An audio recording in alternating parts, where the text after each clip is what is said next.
Hi everybody, it's JJ here with ASUS, and we're back again with another ASUS PCDIY stream. This time around, we're going to be taking a closer look at the next generation of our ASUS ROG MAXIMUS Z790 series motherboards. Specifically, we're going to be taking a closer look at the ROG MAXIMUS Z790 Extreme, as well as the ROG MAXIMUS Z790 Hero. So two fantastic motherboards.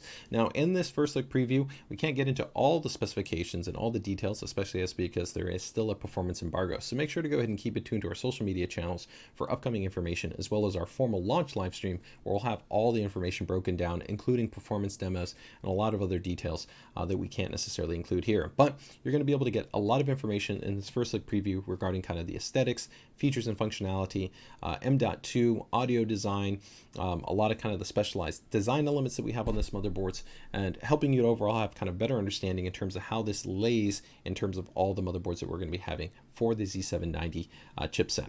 So in terms of kind of the overall boards that we're going to have, keep in mind that we'll also have first look previews for our Prime series, for our Tough Gaming series, for our ROG Strict series. Will all be covered in these first look previews. All right.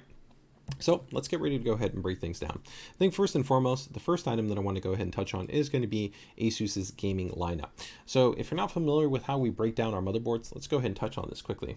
First up here, we're going to go ahead and actually show you 3 of our Z790 base motherboards, specifically in terms of our gaming lineup. All right. So this is going to be the Tough Gaming series, then our ROG Strict series, and then our ROG Maximus series. And the easiest way to think about this is a good, better, best, right? The Tough Gaming series is going to give you a great deal of kind of stability and reliability. It's a fantastic board in terms of its actual price point and its corresponding feature set. Really great for first-time builders and for gamers that don't necessarily need kind of more esoteric or specialized kind of features or functions or more advanced kind of design elements or more kind of more premium aesthetic refinement that's going to be present on the motherboard. If you're looking for a board that's going to have all the key specs on there, this is really a great choice for you.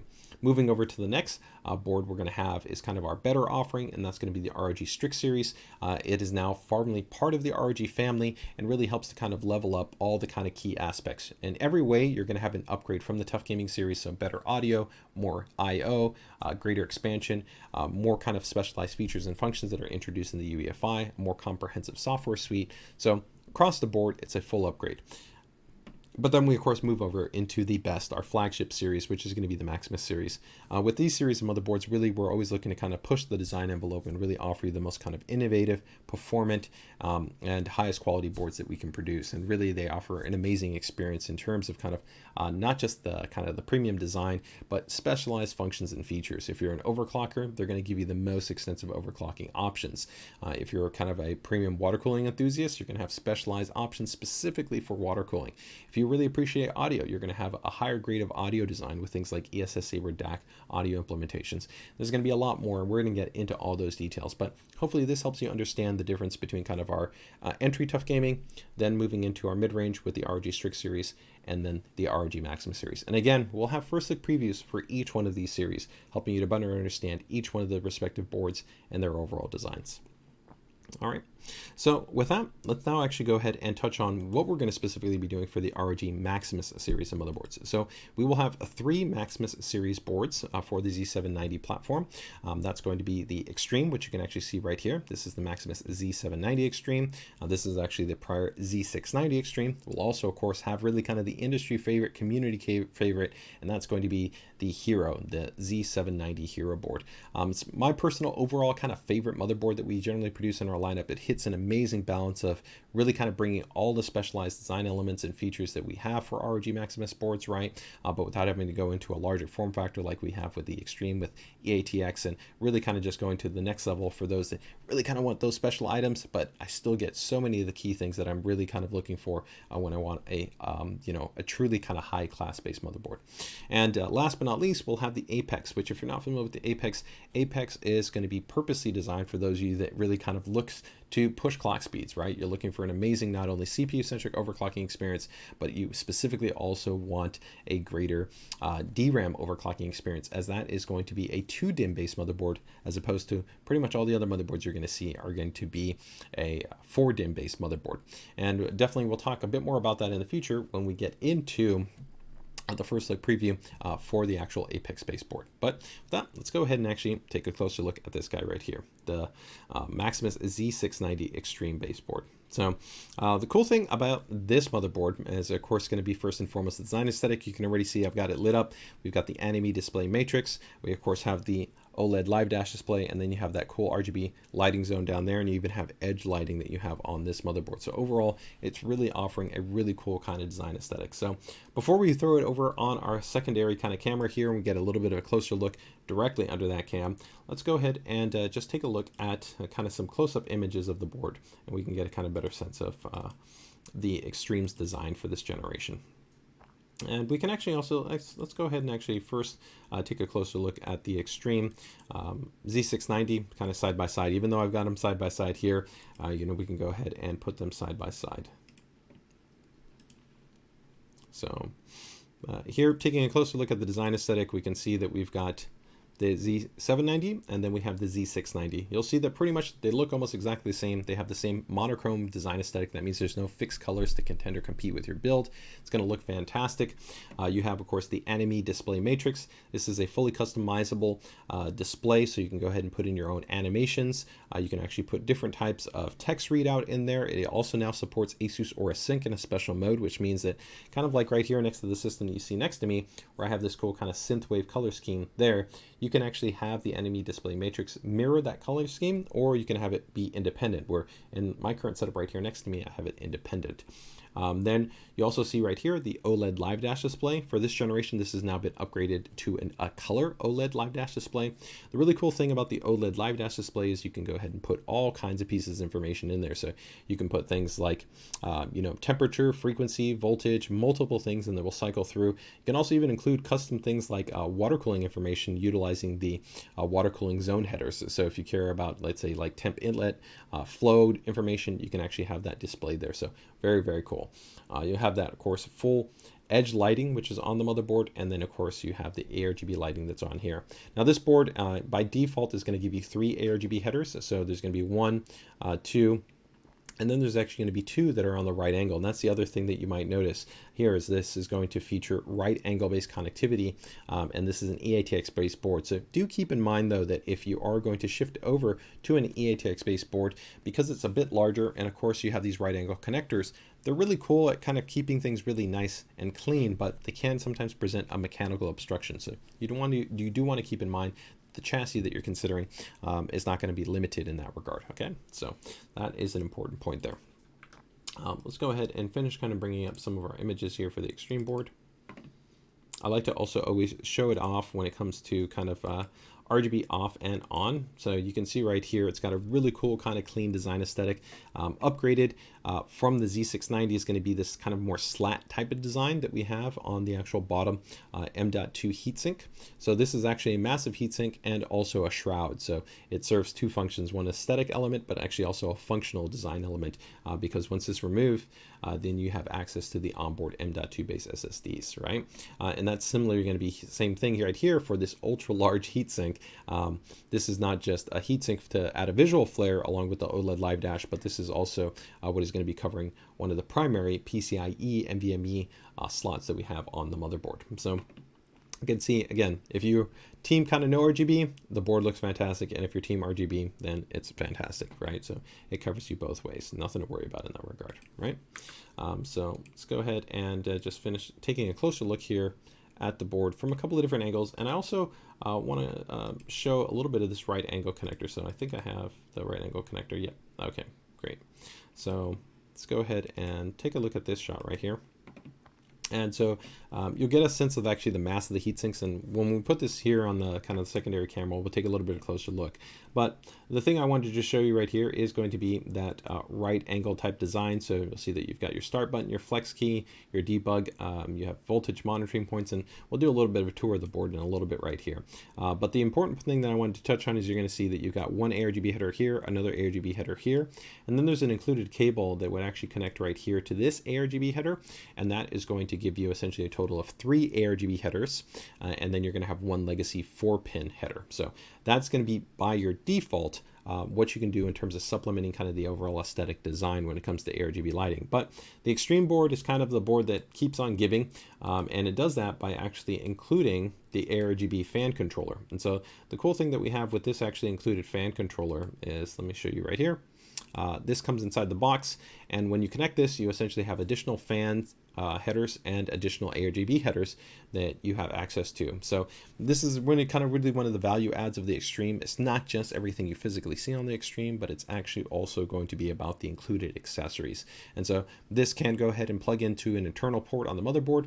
You can go ahead and have an input signal, and you can synchronize everything. So it's fantastic. So it's really a great option for those of you who are going to have a high number of ARGB devices, and you're going to have more fans than even what the motherboard default supports. And keep in mind, this board not only supports already Pwm Splitter, if you want to go ahead and attach that to any one of the corresponding headers that are on the motherboard, so you can multiplex out and have, maybe 3 or 4 fans connected to just one single header. But it also supports our ASUS Hydra node technology, and that actually means that with corresponding fans, when they're connected to the Hydra node headers, you can actually have multiple fans connected to a single header, but uniquely controlled. And this is actually really an interesting exclusive type of design benefit, because normally if you have multiple fans connected to a single header through like a PWM splitter cable or through a PWM hub, they're all going to feature the same exact control signal split across each one of those fans. So there's a lot of flexibility in terms of how you want to go about getting that all kind of dialed in. So let's go ahead and put this board actually underneath our secondary cam, take a little bit of a closer look at it, because I think it looks fantastic. So let me go ahead and lay it down here. All right, let's throw it down here on our secondary cam. This is a pretty heavy board. All right, there we go. It's got a great overall design aesthetic. I think it looks really, really good. Of course, as I was noting, it is fully kind of monochrome. You've got a massive VRM heatsink that we have here on this motherboard, right? And so in a little bit, we'll be talking about the kind of the VRM and kind of the heatsink topology and kind of things along those lines. But just kind of looking at this, this is really kind of form meeting function. So you have one portion of the VRM heatsink, another portion here, and another portion right here. So it's actually a 3-stage VRM heatsink, and then there's a massive sintered heat pipe which goes from this heatsink to this heatsink to this heatsink. And this heatsink actually also extends over into the I/O shroud. So it's quite large, it's quite robust, it's massive. It's really kind of a high performance based design. And if I tilt it up right here, you can hopefully maybe see just kind of how dense it is. And you can see, of course, right there, the heat pipe that's present, right? So there's definitely a lot going on in terms of the overall cooling design for this motherboard to be able to go ahead and take care, of course, of all the high performant power delivery that we have there. So again, stock or overclocked, you don't have any concerns. Moving down, you're going to see not only the anime display matrix, but the color OLED live dash display. And then down at the bottom, you've got that really cool kind of slant RGB design with that enlarged, of course, ROGI logo that's on there. Looks really, really good. So that's pretty much your visual tour there in terms of the overall aesthetic design on the motherboard. I think it overall looks great, right? So overall, very, very cool. So let's, I guess, talk a little bit about maybe the power delivery on the motherboard. I think that's going to probably be the next item right here. So if we take a closer look here in terms of the overall power delivery, it's going to be a very high performant based design on this motherboard. So you really kind of don't have to worry about any type of concern at all when it comes to the overall stability or reliability, because the reality is that even if we were to go down to our tough gaming series, the VRM design really on that board would be more than sufficient. But when we talk about the power delivery that's going to be on this board, this is going to be a 24+1 base design, so 105 amps in terms of the actual power stages. These are SPS based power stages. You can actually see right here that we also have our 2 ProCool power connectors. These are actually thicker solid pins. They actually help to not only improve current handling performance and actually reduce impedance, but overall just are kind of that next level of not only just handling your current delivery, but these actually support a higher level of performance than if they did not feature the ProCool power implementation. So that kind of goes hand in hand in here. And do keep in mind that when you're taking a look at the overall VRM, it's not just the VRM that you're evaluating, right? It's not just the power components which often get discussed. It's really everything from the PCB and the power topology, layout, the UEFI auto rules that we have in there. All of those things define the overall experience. And in that regard, we really feel that we maintain a kind of class leading design. The Power stage design is also what we refer to as a teamed power stage, which means we actually group two power stages together and we have them work kind of in concert, and that allows us to have actually better thermal distribution and balancing, as well as really outstanding transient response, which when you have high core count series CPUs that are kind of swinging back and forth, especially at dynamic frequencies that are especially ratcheting up to higher frequencies, then you really kind of want this type of design, which this has now really been tested and validated by us for multiple generations and shown to really be a very high performant and a great type of design. So again, you've got a 24+1 105 amps SPS based power stages, and that's pretty much identical to what we had in the prior generation. You got your 4 DIMM slots that are going to be on this motherboard as well, full support for DDR5, and we'll be talking about some of the cool kind of DDR5 points. Also, do keep in mind that the actual inductors, so the chokes that we have here on the motherboard and the capacitors, those are also upgraded. So if you compare this to, like, let's say even an ROG Strict Series board, this is 10K rated capacitors, and these are microfine alloy inductors that also feature a higher amperage rating. So they're higher performing, have a longer lifespan, better even temperature tolerances. So it's really all the design elements that we have in terms of the VRM have been upgraded. So massive VRM heatsink, ultra high performant power stages, high performant, of course, inductors, and then high performant base capacitors, and then of course a specialized PCB design and overall power topology, which is really designed kind of for that highest level of performance. So that is going to be the VRM power delivery that we have here on the board. So overall, pretty cool in that regard. Let's go ahead and I think let's go to the next and maybe take a closer look at the actual I/O, the connectivity here. Probably for this, I think it'll be easier if we pull up an image. So let's get ready to go ahead and take a closer look at it again through photos. We might come back again to the board in a little bit. So give me a second here to just get it propped back up here. Actually, or go ahead and just disconnect it for right now. Just set that aside right there, and we'll get together our images on our board. So in terms of kind of the I/O, that's, I think, going to be another area that I think is always an interest to kind of people, because they're always kind of wondering about, what am I going to get in terms of kind of when I upgrade the motherboard. And that's really kind of one of the big benefits that you have when you go over to an extreme, is going to be the extensive I/O that is going to be present here. And it's not just that I/O, but it's also going to be critically the speed that you're going to have in relation to that I/O. So if we take a look right here, this is going to be the I/O on the back of the motherboard, and take a look right there. You can see you've got, of course, your USB BIOS flashback that allows you to update the Uefi BIOS. So that's an easy way. Of course, no CPU has to be installed, no DRAM has to be installed, no graphics card, just connect the PSU. You've got a clear CMOS button. You then have one port here, 2 ports, 3, 4, 5, 6, 7. So you got 7, and then you have 3 Type-C ports. So that's going to be a total of 10. So that's fantastic. More critically, when you actually take a look at kind of the speed of those ports, you're going to see that these are all high-speed based ports. So you've got 10 gigabit ports at a minimum, then a 20 gigabit port, and then of course you see that little Thunderbolt logo. That means that of course you have Thunderbolt 4. So that's going to be 40 gigabits. So this board is going to give you 40 gigabit, 20 gigabit, and 10 gigabit based connectivity. So that's tons of connectivity available to you, and pretty much the fastest I/O that's going to be available to you as well. You have an integrated HDMI, which of course allows you to access the integrated iGPU if you're going to be looking for display out. You have dual LAN 10G along with 2.5G based networking. This also supports our game first packet priority software, so you have the ability to go ahead and prioritize your games or any type of network centric applications, as well as Game First actually does do automatic profile management as well, which is pretty cool. And it's actually automatically updated as an extensive database that's consistently updated in terms of active executables for prioritization, to kind of intelligently make sure that it's handled for you so that you don't have to kind of worry about it. You have Wi-Fi 6E on here as well, which of course do keep in mind that it's backwards compatible with Wi-Fi 6, but to be able to get the best experience, you do want to pair it with a Wi-Fi 6E based router. That also includes Bluetooth, and then you have multi-channel line level audio along with optical output. And in terms of the audio design for this generation, we have not only the ALC audio codec, but of course we maintain the design implementation of the ESS Saber DAC and amp that we integrate there to be able to give you a better audio experience. And we'll be talking about the audio design in a little bit. So that is going to be the I/O when we're taking a look at the back of the motherboard. But of course it doesn't end there. So let's actually bring up an image here, because I do want to go ahead and show you the internal I/O connections, because it's quite impressive in terms of that as well. So let's go ahead and bring up Again, the close-up shot on the board. Here it's a little bit trickier. We can do it actually sometimes through the side profile. Let me add, I think this should work right here. And we'll also bring this one up. Okay, perfect. Okay, so let's go ahead and take a closer look right here.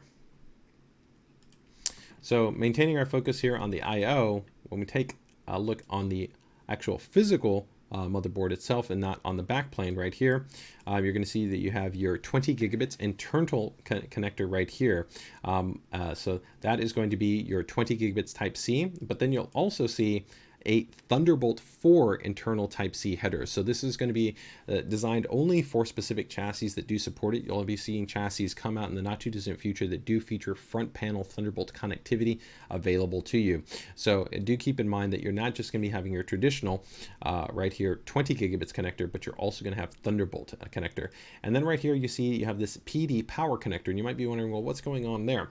Well, the reason why you have the 6-pin power is because that of course works with the internal Type-C connector. If this is connected, then you can actually increase the power output up to 60 watts. So if you want to be able to fast charge something like a Zenfone 9, an ROG Phone 6, or even something like a G14 laptop, right? You could actually do that up to 60 watts through the front USB-C. So that's a pretty cool level of connectivity that's available to you. And then you'll see you have two legacy USB 3 headers that are also on this motherboard, right? And then from down here at the bottom, you're going to see that you've got your two internal USB 2 headers that are on the motherboard. And then of course, your standard HD audio header that's also on there. So that wraps up pretty much all the core connectivity that you've got there. So you see there's a lot going on when it comes to the connection that's going to be on this board. All right, so next up, let's go ahead and jump into the overall PCIe. So this, of course, is always going to be interest in terms of kind of wondering about how that specification plays out. So let's go ahead and take a look at the slot configuration that we've got here on the board.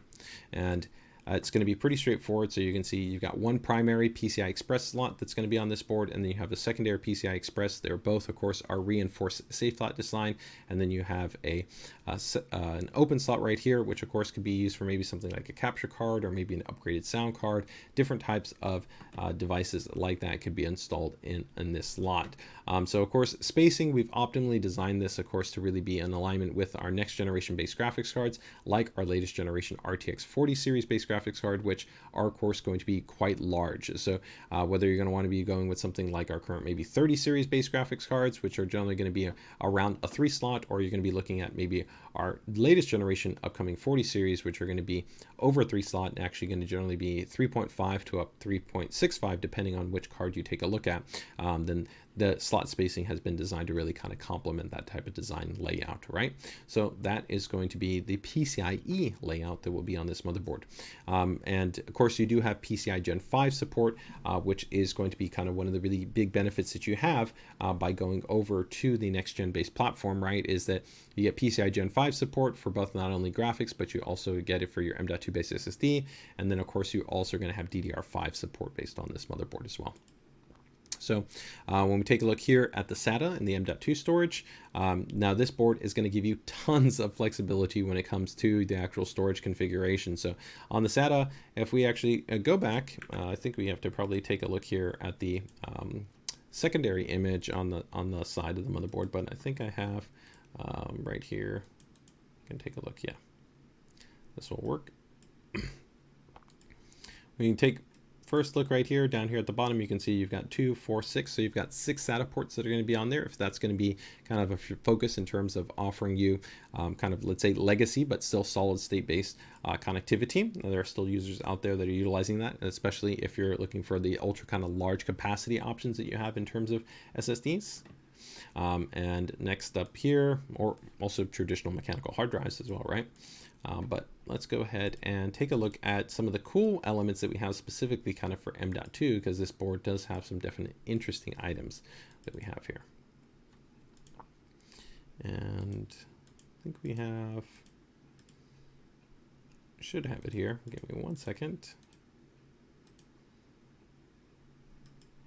There we go. Perfect. All right.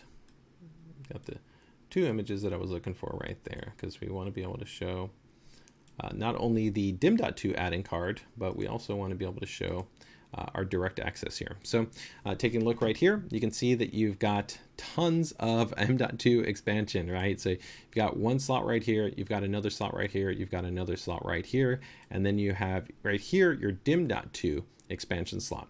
So you might be wondering, well, what's going on right here? Well, this is the DIMM.2 expansion slot, so that's going to allow you to add another 2 M.2 base SSDs. So in total, essentially, you're going to have, that's right, count it, 1, 2, 3, and then with the DIMM.2, 4 and 5, so a total of 5 M.2 base SSDs.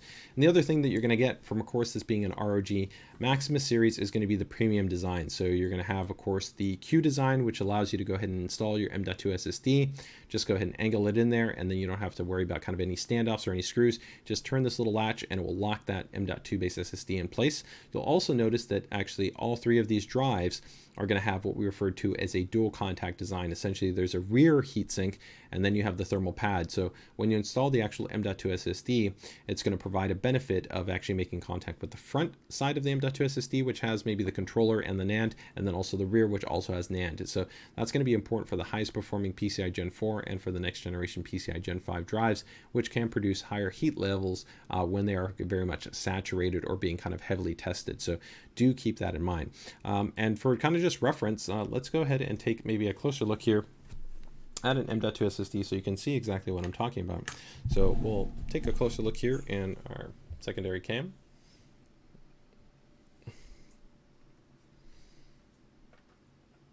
All right, so if we take a look right here at an M.2 SSD, you'll see that there's NAND right here, so NAND right here, NAND right here, right? You'll see that there's, of course, some other surface components, right?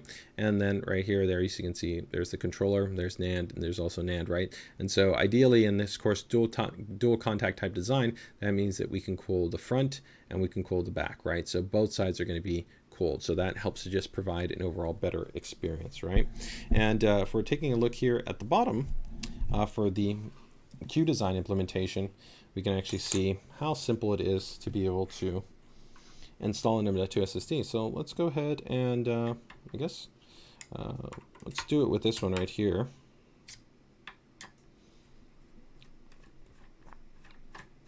I'm going to go ahead and just remove these screws, and you guys can see how that actual M.2 SSD works. So, excuse me, the Q slot. And so this is a feature, of course, that ASUS previously introduced, and it's now kind of really become a de facto feature that we offer on many of our boards.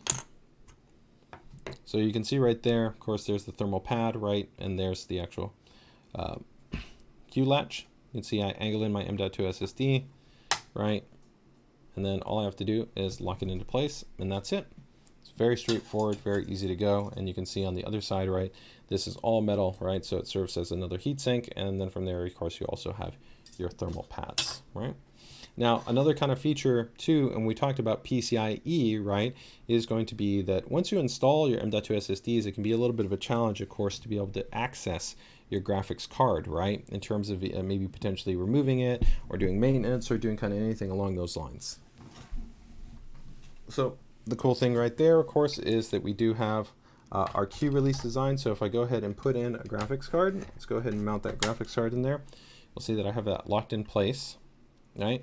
And if I go ahead and hold the board down and I attempt to pull it, I can't pull it out. It's locked in place. But what you'll actually see right here is that there's an actual button, and this is going to be our Q-Release button. So with this Q-Release button, it's actually an ejection mechanism. So all I need to do is go ahead and depress this button, hold the board down in place, and then you can see I can lift out the graphics card. So this is a great feature that we have that's kind of part of our PCDIY experience improvements that we have on the motherboard. So again, I'll go ahead and just show that to you. You can go ahead and slot that in place, and again, if I want to be able to eject it, just press that and remove the graphics card. Very cool feature. So that is going to be the Q-Release design, right? Pretty cool. All right.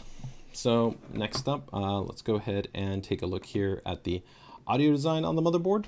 So the audio design, it's always a little bit trickier to be able to show because you can't necessarily always kind of see it easily. But let's go ahead and bring up right here. I think this actual image is not a bad image in terms of being able to actually show you right here. So When we take a look right here, you'll see if we get close, this is the Supreme Effects audio design on the motherboard, and you'll see the audio grade capacitors. Actually, underneath this portion right here on the motherboard is going to be also the ESS Saber DAC and amp. And so that ESS Saber DAC and amp is the newer ESS Saber DAC and amp. And that's going to actually allow us to have 32-bit based processing. It's a quad-based architecture that's been designed by ESS, and this helps to actually bring an improvement across all of the aspects of how the actual audio codec works, and ultimately helps to just give you better tonality, better detail, lower noise floor. It's overall just going to be richer and better audio experience. Now this is wired to the front headphone out, right? So this is going to be the way that the audio is prioritized. Of course, you still do get a benefit if you're using the line level analog output, and we still have our course full audio suite that comes included with the motherboard with Sonic Studio. So you have tons and tons of options there to be able to go ahead and kind of fine tune all the different elements. You can do synchronized kind of profiles to have different applications actually have different kind of tuned parameters, and when you switch between those applications you have different presets. There's also DTS sound on bound, and a lot of really great options in terms of the audio centric design that we have here. All right, so next up here, we've got, of course, PCI Centric Design. And with kind of our PCDIY centric design here, there's, of course, just a lot of different design elements that we're going to be introducing on this motherboard, right? Or that you can expect it more so actually on this motherboard, right? Nothing necessarily new for this generation, but depending on where you might be kind of upgrading from, there's going to be a lot of just nice things. So these are going to include, if we, again, kind of bring over our board, you're going to have, a fully integrated IO shield that just makes the overall installation experience that much more seamless. You also get actually better ESD and EMI handling by having an integrated IO shield. So that's going to be nice. We talked about the USB BIOS flashback, right? A single button to be able to go ahead and update the Uefi BIOS on a low level. You're also going to, of course, have the clear Cmos button that's going to be on there, right? You've got multiple onboard buttons that are going to be on here for the start. Also the flex key. The flex key is a button that's on there that you can actually matrix for different types of functionality.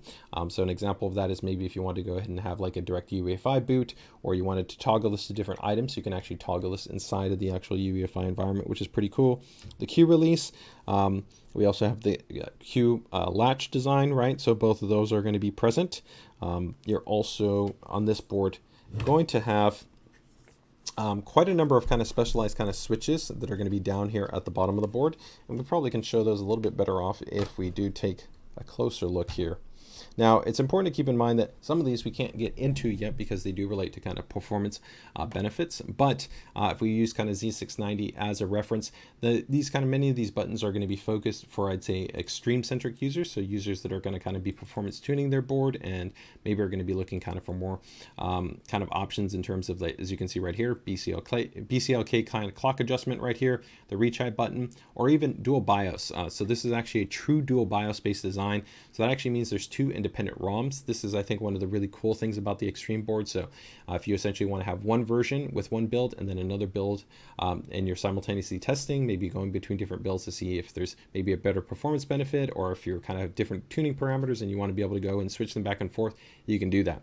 Now keep in mind that we also allow for multiple profiles between each UEFI BIOS. So technically, while you have one, if you also had multiple BIOS profiles, it's actually quite a number that are available to you. So again, right here, this is what we're referring to. So if we take a look down here at the bottom, you can see the BCLK buttons, you can see the retry button, the BIOS switch button, safe boot button, which is actually a nice alternative to the clear Cmos. If you do press this, it allows you to go ahead and kind of reset clock operating parameters, but without resetting so many other parameters on your board. So take, for instance, like your fan controls. If you have customized fan curves or other things that you've defined, you don't have to worry about changing those. So that is a great kind of alternative that you have there.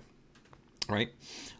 So those are overall, I think, a good number of kind of those PCDIY centric kind of benefits that we're going to have here. So with that, we're going to also take a closer look at the Hero in a little bit, and that'll be our secondary kind of ROG board. But I do also kind of want to touch on a little bit on some kind of specialized kind of functions and features that we're going to have here that would apply to both the Maximus board and to the Hero board. But I think with that, let's go ahead and take a little bit of a closer look at the Hero base motherboard. So let me go ahead and bring up our Hero. So give me 1 second here. All right, well, go ahead and I think do them both side by side with no RGB lighting, right? that way we can kind of get a nice sense of these two boards, right? So very cool. There we go. And we can kind of see them side by side right there.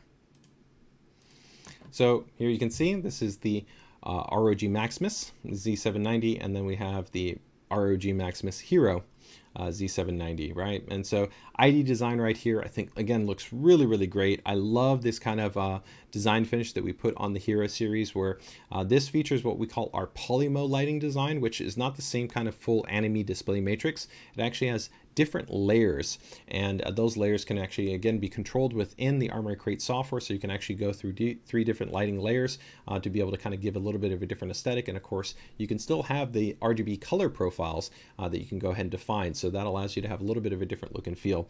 A little bit kind of a more edgy, kind of flared kind of design that we have here, which I think looks really cool, helps to elevate that refined design aesthetic that we have here. And again, still no fixed colors to contend or compete with your motherboard. Of course, dimension wise, the biggest difference is this is EATX and this is of course going to be ATX.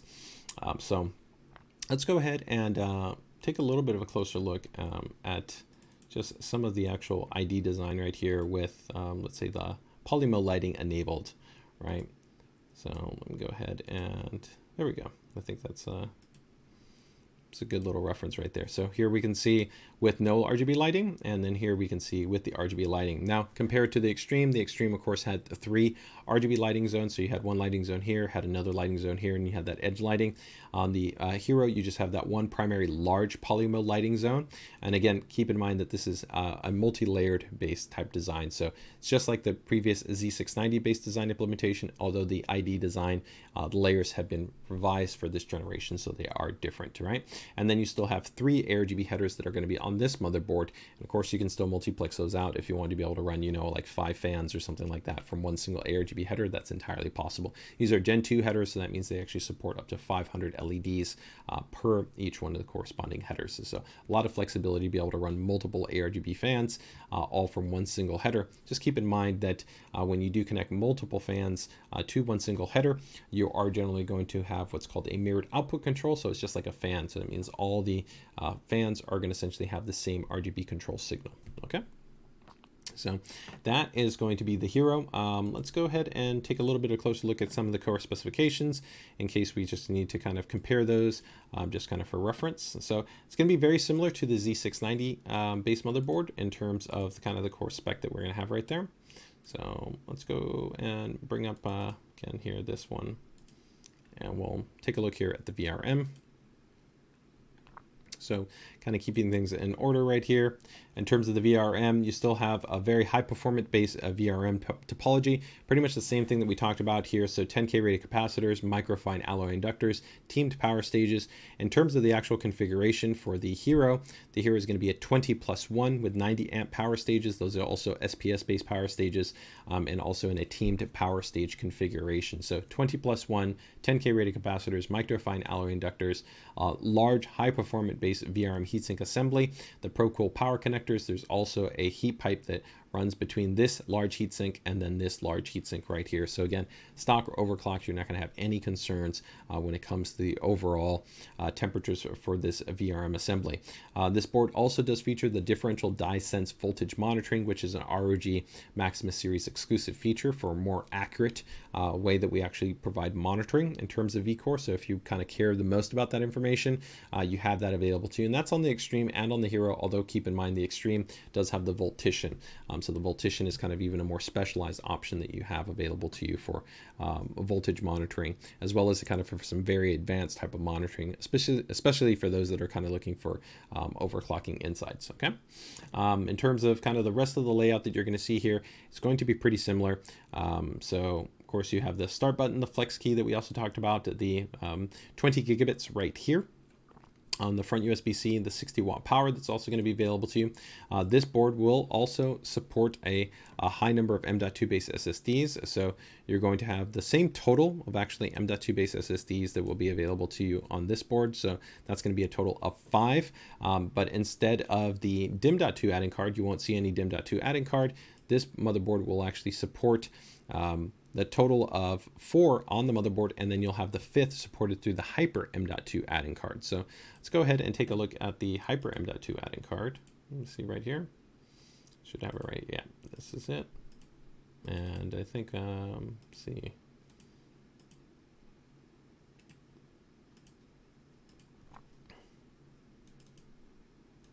Perfect. Okay. And I'm going to kind of show you these two slots because I want you to see literally the density that we have here in terms of just the overall kind of layout that's present on this motherboard, because it's quite impressive in terms of the heatsink design that we have here. So moving over here in terms of the M.2 and kind of SATA, so you'll see this is going to be the Hyper M.2 add-in card, and for the Hero, this is actually how it also achieves PCIe Gen 5 for the M.2 base SSD, so do keep that in mind. If you need support for that, that's going to be done through this add-in card, and then the other slots that are on the motherboard are PCI Express Gen 4. The Extreme does have a native PCIe Gen 5 M.2 SSD slot on the motherboard, so that is going to be a differentiation between the Extreme and between the Hero. Looking more closely here, you're also going to see that there's actually very large and very dense heat sinks, where they're actually, when you look at them here on the angle, they're quite a bit actually taller. So they really do have quite a bit of mass right here to be able to ensure very, very good thermal performance. Even when you're talking about kind of large and dense graphics cards in there that might create a little bit of heat pooling, you still have a lot of thermal dissipation that's going to be afforded to your M.2 base SSDs. So you can feel very confident in the overall stability and reliability, not only with the highest performing PCIe Gen 4 drives, but of course for the next generation PCIe Gen 5 drives. Okay. One thing you also might not be able to notice right here, but if we do take a look right here at the back, you'll actually see that there is a backplate design that is on this, which I would also say account actually for the aesthetic, but it's a little bit of a premium touch, which actually not only adds heft and reduces torsion, but also it just makes it more comfortable to be able to actually hold as well, right? So let's now take a closer look here at the connectivity for the Hero, and we can go ahead and kind of put this side by side if you wanted to. It's going to be fairly similar to the Extreme, but it's not going to be exactly the same. So let's go ahead and take a look at, I guess, the Extreme and the Hero side by side in terms of the I/O, if you're kind of wondering what that looks like. So this is going to be the Extreme on this side, and this will be the Hero. So again, you've got 2, 4, 6, right, 10, right? And here you have 4, 6, 8, and then you can see right there, so you got 12. So quite a number of ports right here, but there's a little bit of a different overall level of kind of layout. So on the Extreme, you're going to have, of course, 10G and 2.5G. On the Hero, you're only going to have 2.5G, but you still maintain Wi-Fi 6E with Bluetooth support. You still have multi-channel line-level audio along with optical output. In terms of your actual connections, there's also a little bit of a speed difference right here. So you can see that these are 10 gigabits across here. Here, you're going to have, of course, still USB 3, high speed. There's no legacy 2.0 ports that are on here, but the speed breakdown will be a little bit different, right? So again, we can see that we have high-speed connectivity in terms of 3 Type-C ports, and then of course all these Type-A ports. You're also going to be having your Thunderbolt connectivity, which is fantastic. So if you're going to be looking kind of for that fastest level of speed that's going to be available to you, that's a really, really cool level of functionality that you just have. So again, pretty much the most flexibility you can ask for. You've got HDMI also right there to support the integrated graphics, USB BIOS flashback that we talked about, clear Cmos. So the I/O, it's going to be very similar between the two, but you're going to get a little bit of an edge on the Extreme if you're looking for just a little bit more, right? And going to the internal back end on the board, let's go back and take a look at the internal I/O layout that we have on the Hero. So taking a look here closer at the Hero, you've got, as I noted here, the 20 gigabits that you're going to have. Then you've got the, of course, the legacy USB 3 that's also going to be on this board. You then have a secondary USB 3. So this is great for some of our chassis, like let's say the GX601 or the Helios. That actually gives you dual front USB 3 headers. So if you want to be able to have that flexibility, you can. So you have 2 front USB 3 headers right there. You have your, of course, 60-watt charging support, as we noted, just like on the Extreme. And then you also have your 2 USB 2 headers down here for, controllers or any number of other types of devices that you would have available.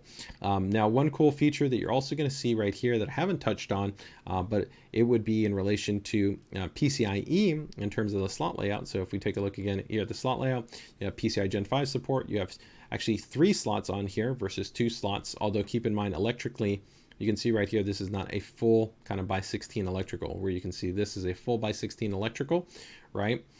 You do have essentially physical by 16 slots that are available to you, right?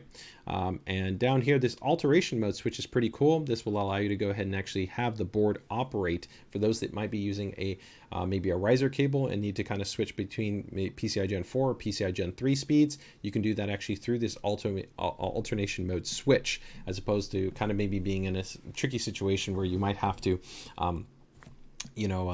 maybe remove the riser cable and then physically attach the card and then get into Uefi BIOS and then kind of do some switches. You don't have to worry about doing that. So it does make the process that much more seamless. This board also does maintain the rear heatsink design that we did talk about and we showed on the Extreme, along with the Q-Latch design. You can also, of course, see right here the Q-Release design mechanism, so to be able to easily eject your graphics cards also. So all the way around, very, very similar. The main difference that you're going to have is that with the Extreme, of course, you get just a little bit more connections. You have the higher performing VRM, the higher end aesthetic design, the inclusion of things like the Argb Fan Controller, as well as the Voltition. And we're going to be talking about the Voltition just in a moment. We'll be touching on the Voltition just in a moment. And keep in mind that all the M.2 SSDs on terms of the motherboard all do have their respective heat sinks that are going to be present on there. Okay. So let's go ahead and slot layout, in case you're wondering if both of these are essentially PCI Express Gen 5. While most users are not generally going to be interested in terms of running a multi-GPU configuration, the 2 slots that are on there are both PCI Express Gen 5 on the Extreme board as well as on the Hero. So these are both wired. So you could be running a PCI Express Gen 5 by 8x8 configuration. So that might be useful actually if you wanted to run maybe a water cooled and then you wanted to do something like a Hyper M.2 expansion card, which actually would allow you to run like 4 M.2 SSDs. You could put that in this slot. So you could have tons of M.2 storage. Keep in mind, like the motherboard would give you 4 slots, right? And then on top of that, you could put like an add-in card and that would give you 8. So you could have 8 M.2 SSDs. So that's pretty cool. And that would be possible on both the Hero as well as actually on the Extreme board. So a lot of flexibility that you have in that regard, right? Audio design is going to be pretty much identical. There's not going to be any difference between the audio design on either one of the boards. They're both going to feature the same Supreme Effects audio design. So we noted the same in terms of the rear audio. And you have the same ESS Saber DAC and amp and the same software suite that's going to be present on this board as well. Okay. So that pretty much rounds out all of kind of the core kind of features, functions, design elements that we have physically here on the motherboard. But there are, lastly, I think a couple of cool things that we do want to go ahead and touch on here that I can actually use this demo system right here, the actual Z690 based system. So this is running a 12th gen Alder Lake based CPU. And some of the core kind of functionality I just want to be able to touch on will be fairly similar to what you can expect here on the Z690 series, on the Z790 series based motherboard. So let's go ahead and touch on that. I think the first one is going to be ASUS Aio Sim. This is going to be a really, really cool feature. Really, the kind of long and short of it is that we've taken thousands of hours in terms of our performance team where they test, hundreds of CPU samples with different types of actually cooling configurations, and they log all that corresponding information to figure out the kind of the margin, the overclocking potential. And the great thing that occurs once we actually log all this information, we create an internal kind of matrix and an algorithm, is that once your actual CPU is detected, it will also actually account for your cooler. So you can see right here, we have the Ryujin 2, which is a 360 millimeter AIO. And once you actually enable this, the great thing is that the actual ASUS AIOC technology will go, I see that this is the CPU, I see this is your cooling performance, and we know the kind of the relative overclocking margin that the CPU allows for. So we'll go in and automatically apply that all efficiently and very easily for you. So you don't have to worry about going in and applying multipliers or voltages or load line calibration or doing any of that. It's a really, really performant and easy and effective and a reliable way to be able to get more out of your CPU when it comes to easily overclocking it.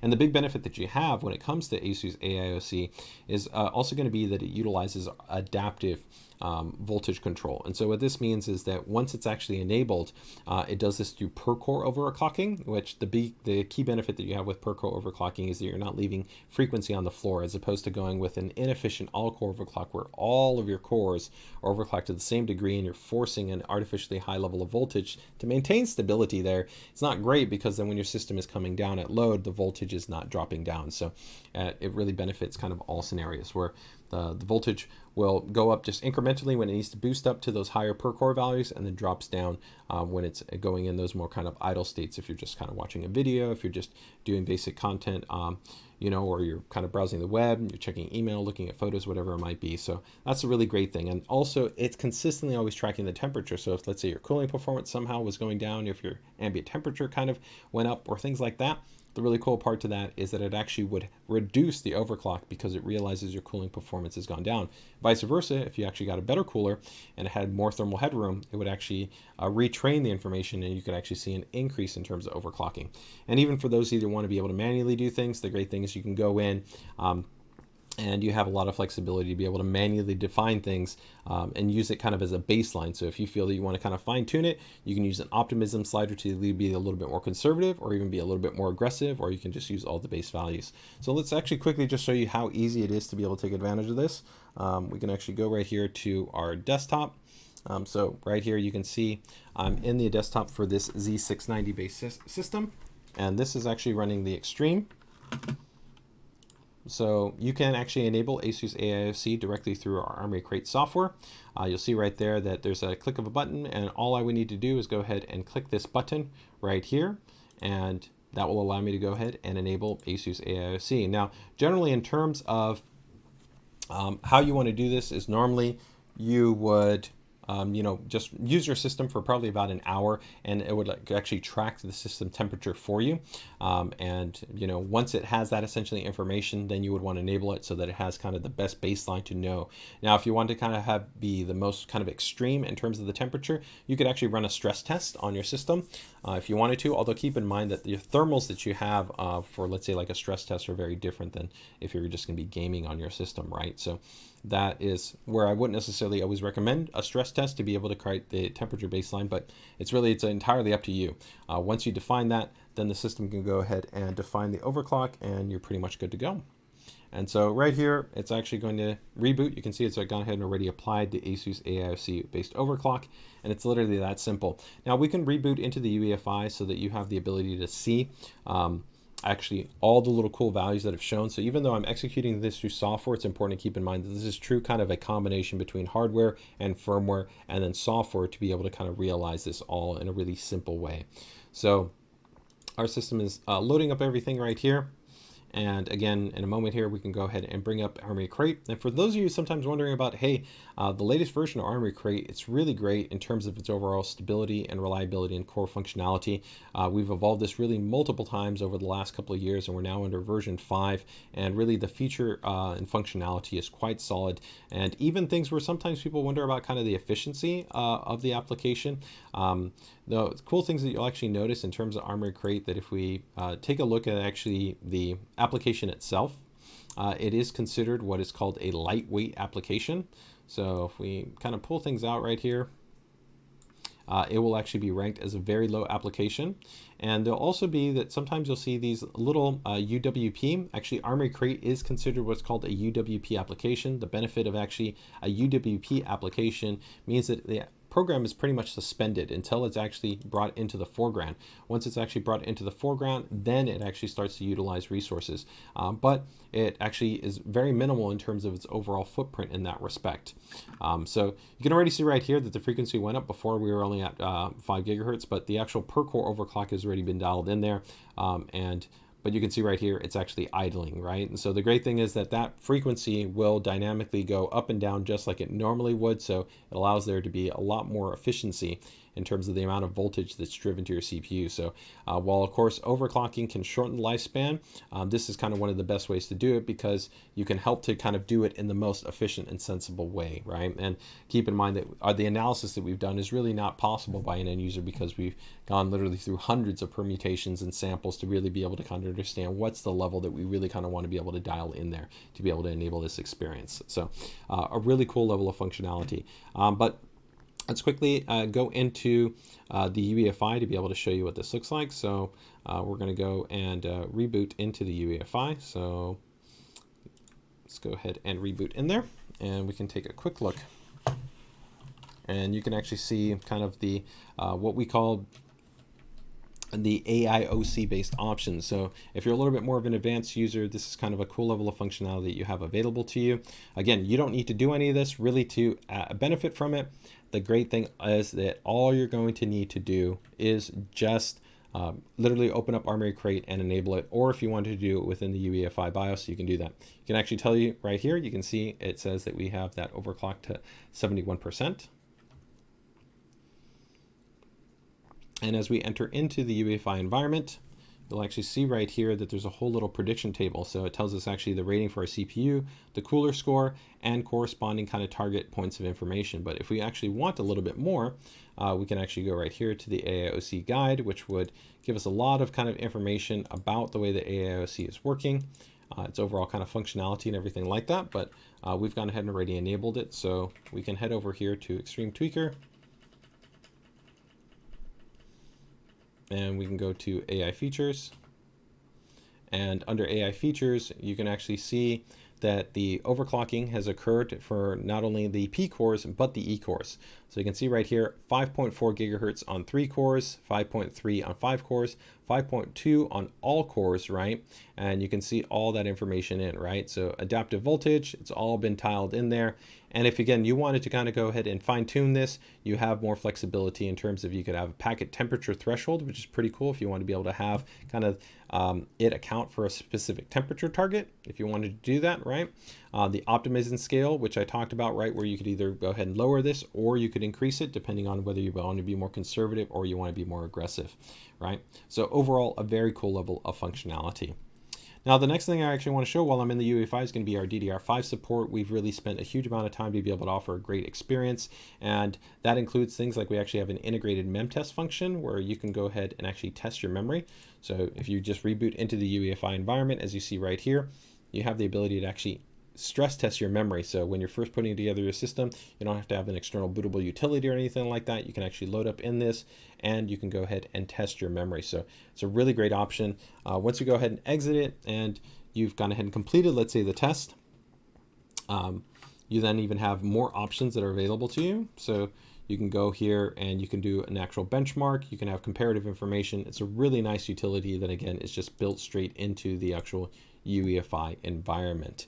In addition to that, there's also going to be other options that we have available, such as not only XMP support, but we're also going to have what we call AMP based support. So AMP for select memory modules that don't feature XMP based profiles, it will automatically detect those DIMMs, and it will automatically provide you essentially a similar type of profile option, one either for frequency or one for tighter timings, helping you to maximize the margin that's available in those DIMMs. So it's a great way to be able to kind of leverage a huge amount of work that we do in terms of kind of specialized profiling. And this can actually be applicable to all different types of memory ICs. So Micron-based ICs, SK Hynix ICs, Samsung ICs, a lot of flexibility in that regard. So as simple, if you kind of want to be able to go in there, again, you can go to the AI overclock tuner, you can enable the XMP profiles, and you'd be good to go. You have those options available to you. Instead of XMP, you would see AMP if the memory kit supported it. And another cool option right here is going to be the Spd Tool, where you can see all the corresponding information for the memory that you are running in your system if you need to have access to that information. So very, very cool level of functionality. And of course, we support other features like resizable bar and advanced our advanced Q-Fan controls, which give you full options inside of the actual UEFI environment. Again, if you don't want to utilize the software. So a lot of flexibility in that regard, right? So let's go ahead and just exit out there, get back into the operating system environment.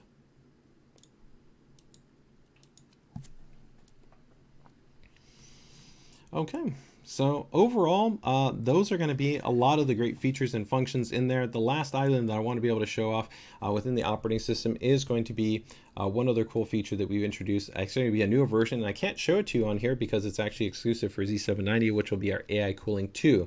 But the way AiCooling 2 essentially works is that similar to kind of AiOC, it is an advanced form of kind of control that we offer to be able to help to kind of keep your system cool and quiet. So once you go ahead and have your fans connected to the system, by enabling AI cooling, it'll actually run a small stress test, helping to actually track the core temperature for the system and then automatically make adjustments to the fan curves and fan ramping policy so that you can have a cool and quiet experience. And the reason why we found this useful is essentially for users that don't even want to go through and run our fan tuning and kind of pick custom fan curves. They don't need to worry about any of this. They could literally just click a button and have a more streamlined experience when it comes to be able to keep their system, again, kind of cool and quiet.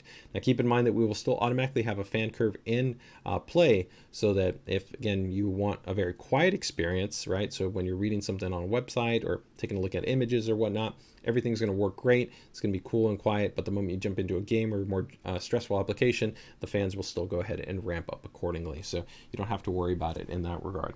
Let's see if we've gone ahead and booted back up into our operating system environment here. So we are back into our OS environment. I'm going to go ahead and open up Armory Crate. And again, it's very simple. If you wanted to be able to enable AIO cooling, all you need to do is just open up the application, and then you'll see a toggle button right here that says AI cooling. You would just toggle that on.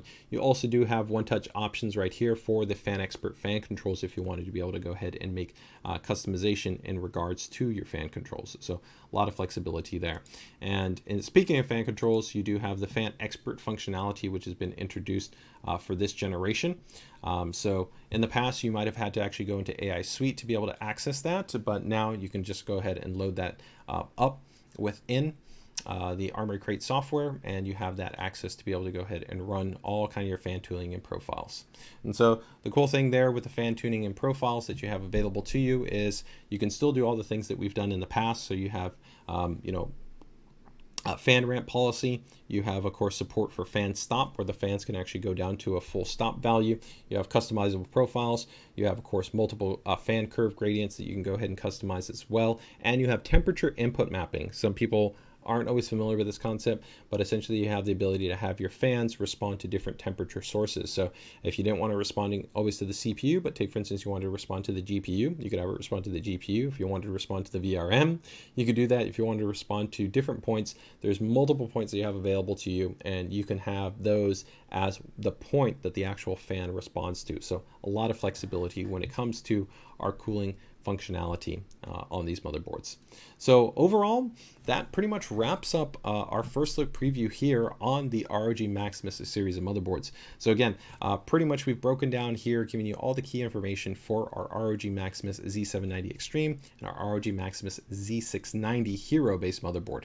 And as we noted, make sure to go ahead and keep it tuned to our social media channels in the not too distant future for us to give you some more information when it comes to the next generation Apex series based motherboard. If you have any questions or comments, feel free to go ahead and drop them down in the comment section down below, and we'll do our best to go ahead and follow up with you. And also, we'd recommend please consider joining us in our ASUS PCDIY group. It's a fantastic community of ASUS PCDIY builder enthusiasts where we have tons of insights, tons of information regarding not only our motherboards, but so many of our other products. So we'd love to be able to see you there. So with that, take care, take it easy, and enjoy the rest of your day.